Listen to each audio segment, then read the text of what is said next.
Picking fast is a high-risk proposition.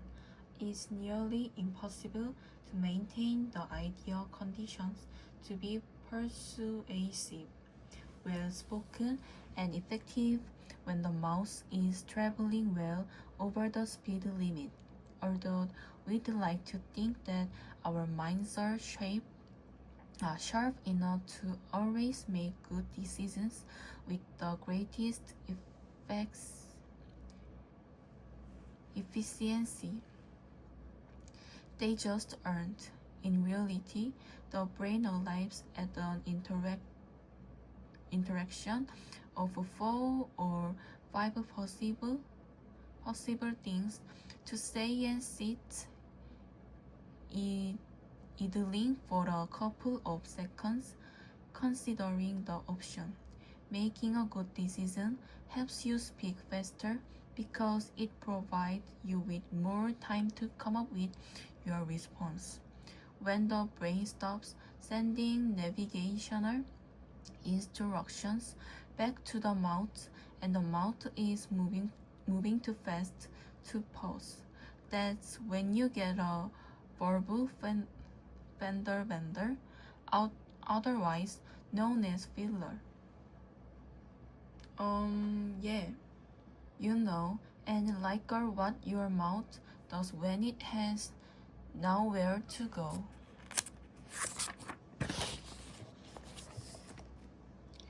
Rejecting any academic traveling they had experienced. Monet and the other Impressionists believed that their art, with its objective method of painting what they saw before them, was more sincere than any academic art. They all agreed that they aimed to capture their sensations or what they could see as they painted. These sensations included the flickering effects of light that our eyes capture as we regard things. In complete contrast to the academy, the Impressionists painted ordinary, modern people in everyday and up-to-date setting, making no attempt to hide their painting techniques.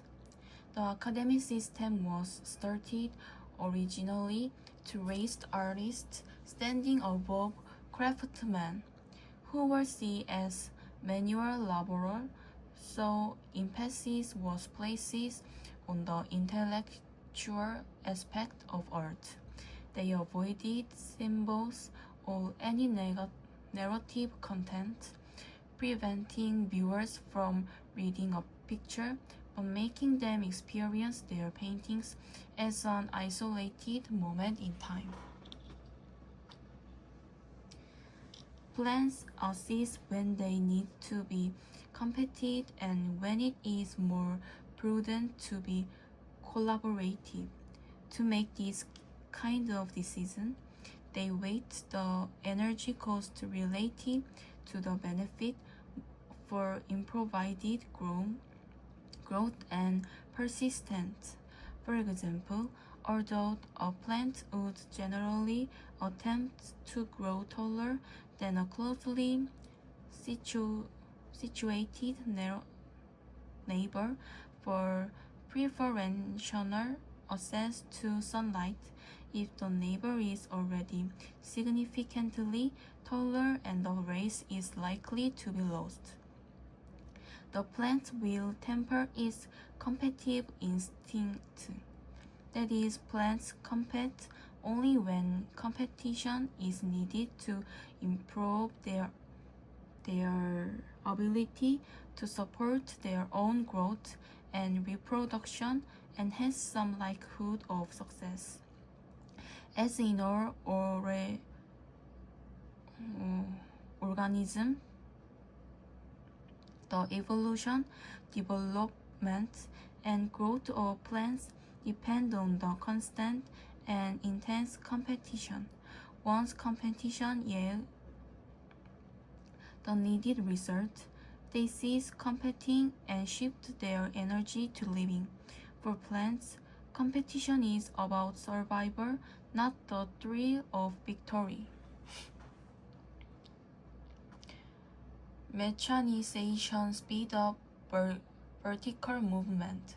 Stairs and ramps were traditionally how you went up and down, so few buildings in frequent use exceed 5 stories. The Otis Company, found in 1853 in New York, changed all that with the invention of the safety elevator. Saved because it locked the car in place should the cables fail. That made the taller building possible. Escalators came later, bringing in greater capacity to move more people over shorter vertical distance. They made their debut and were a sensation at the 1900 Paris Exposition. World expositions were a chance of companies, countries, and innovators to learn from each other and to be inspired by each other. With elevator and escalator,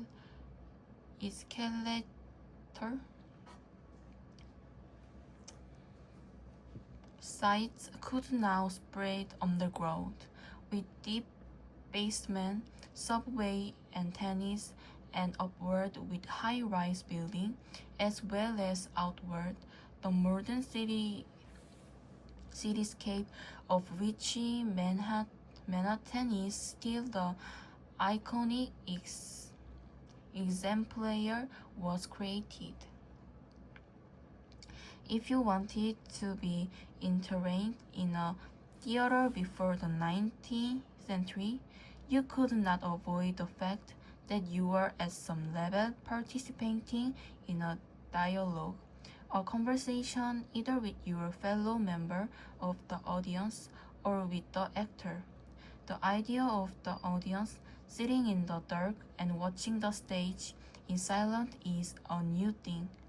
Prior to the 19th century, the audience were lit and often extremely vocal and active, even leaping on stage to fight with the case. In the 19th century, many working people were poor and could not afford to attend the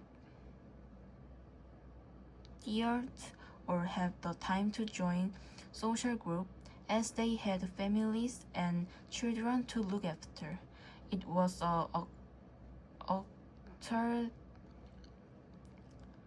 David Garlick in the 19th century who pioneered the idea that an audience should shut up and listen. The passive and